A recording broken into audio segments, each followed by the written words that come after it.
Om Shanti.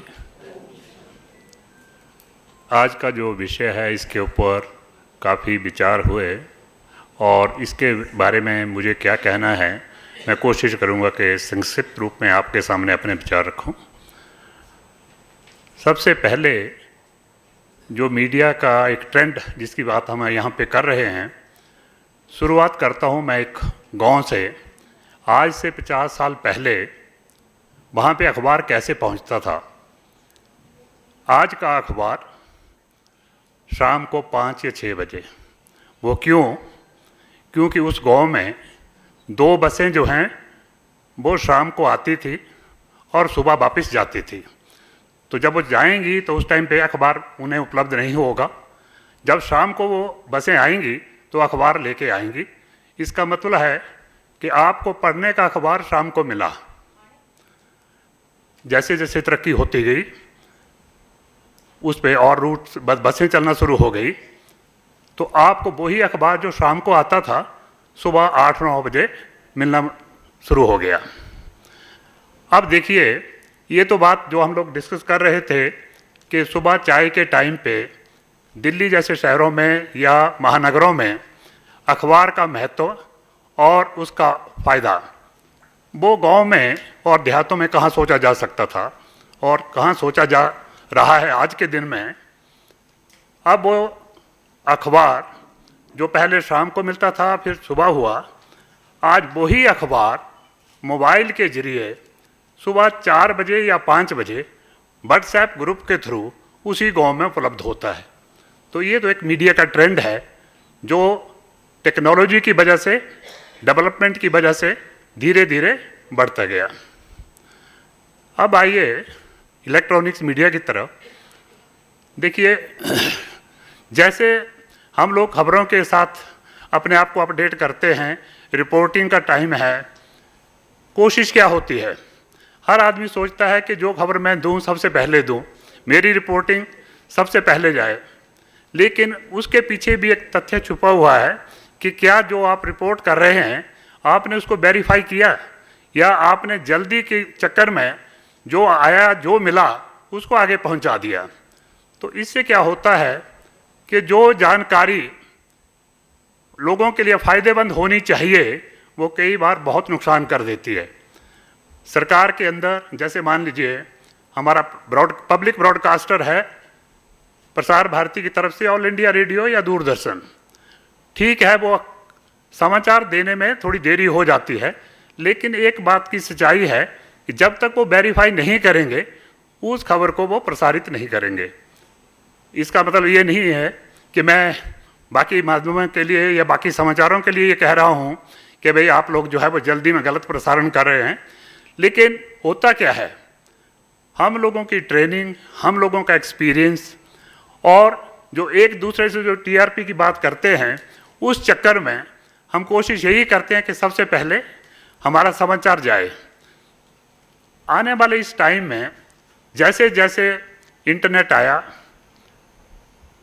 Apps develop हो गई, अब क्या हो रहा है कि जो स्टेशन हम लोग देहातों में सुनते थे, एक रेंज होती थी ब्रॉडकास्ट के लिए, अब उसका जो है वो इंटरनेशनलाइजेशन या ग्लोबलाइजेशन हो गया।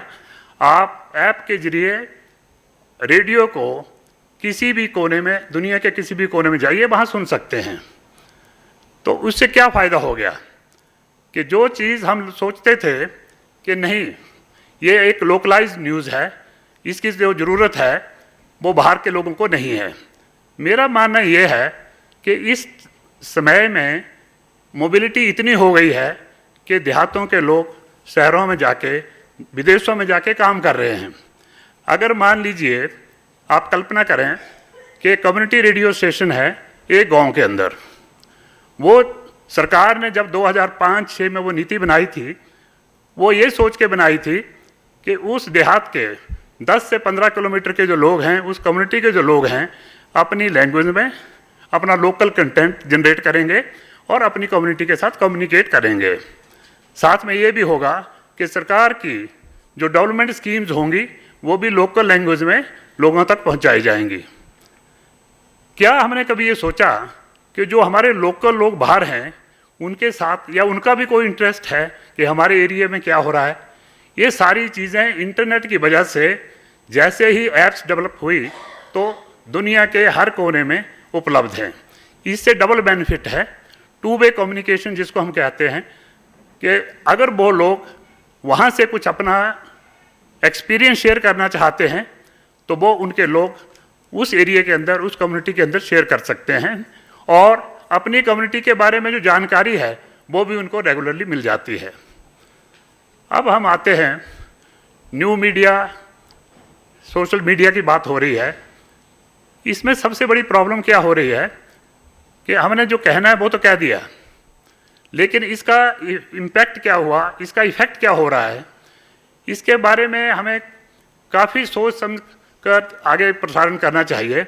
जैसे व्हाट्सएप पे हमें बहुत सारे मैसेज आते हैं, मैं अपने आप कन्विंस्ड हूँ या नहीं, लेकिन उसको इमीडिएटली फॉरवर्ड कर दूंगा अपने ग्रुप के अंदर अपने लोगों के लिए। जब मैं ही कन्विंस नहीं हूँ तो मैं दूसरे लोगों का क्या भला कर सकता हूँ, क्या कल्याण कर रहा हूँ, जिसको हम कह रहे हैं सोसाइटल बेनिफिट मीडिया के थ्रू। बेनिफिट तो तब होगा, सबसे पहले जिसकी हम बात कर रहे थे कि सेल्फ से मैं अपने आप कन्विंस हो जाऊँ कि ये जो मैं काम कर रहा हूँ ये सही है और ये बाकी लोगों के लिए भी हितकारी होगा, उनके लिए भी फायदेमंद होगा। अगर मैं ही कन्विंस नहीं हूँ तो मुझे वहीं पे फुल स्टॉप लगा देना चाहिए और उस व्हाट्सएप मैसेज को आगे फॉरवर्ड करने से रुकना चाहिए। मेरा अपना मानना ये है। अब आई बात कि ये सारा क्यों हो रहा है। ये मशीनरी और जो भी टेक्नोलॉजी आ रही है, आर्टिफिशियल इंटेलिजेंस, हम क्या उसके गुलाम बनते जा रहे हैं या हम उसका सही इस्तेमाल कर पा रहे हैं। मेरा मानना है कि हम लोगों को टेक्नोलॉजी के साथ साथ अपने आप को भी चलाना है, अपने आप को एजुकेट और डेवलप करना है। अगर हम पीछे रह जाएंगे तो टेक्नोलॉजी हमारे ऊपर हावी हो जाएगी। कोशिश यही होनी चाहिए कि हम अपने आप को उसी रफ्तार से चलाएं। कहने को तो थोड़ा सा अजीब लगेगा, आज के ज़माने में सोशल मीडिया और इंटरनेट ने हमारी जो ज़िंदगी है वो टाइम स्पीड के हिसाब से चला दी है।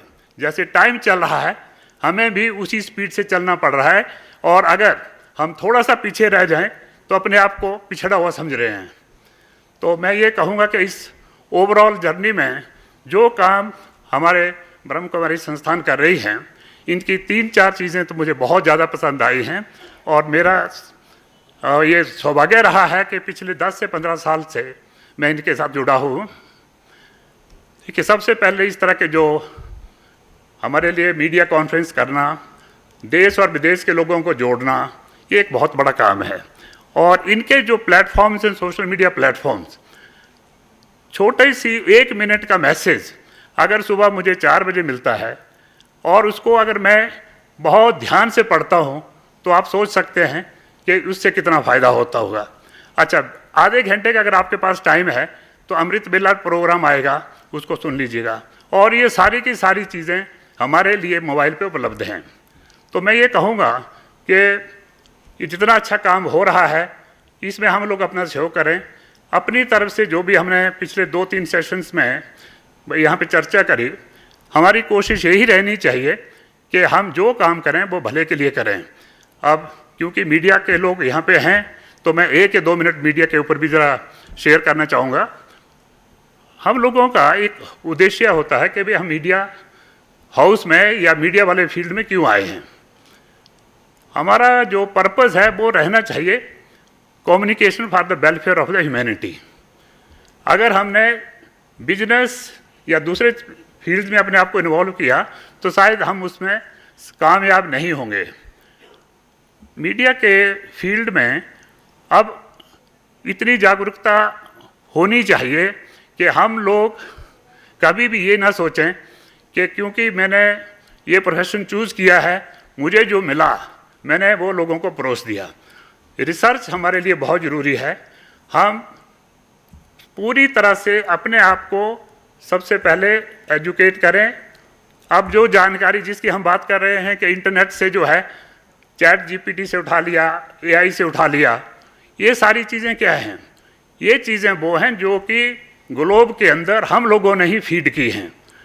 तो क्या हर एक आदमी का हम ये मान के चलते हैं कि जिसने जो कंटेंट पोस्ट किया वो सही होगा, ये मानना भी गलत होगा। तो अगर जो चीज़ आप मीडिया से उठाते हैं, रिसर्च करते हैं, इंटरनेट से उठाते हैं, उसका इस्तेमाल करिए, लेकिन उसको ब्लाइंडली फॉलो मत करिएगा। उस मशीन के पीछे जिस आदमी का हाथ है, जो आदमी उसको कंट्रोल कर रहा है, हमें उसको ज़्यादा इंपॉर्टेंस देनी चाहिए। और उस फील्ड में मैं कहता हूँ ये सारे साथी जुड़े हुए हैं और सबको मेरी शुभकामनाएं। बहुत बहुत धन्यवाद। ओम शांति।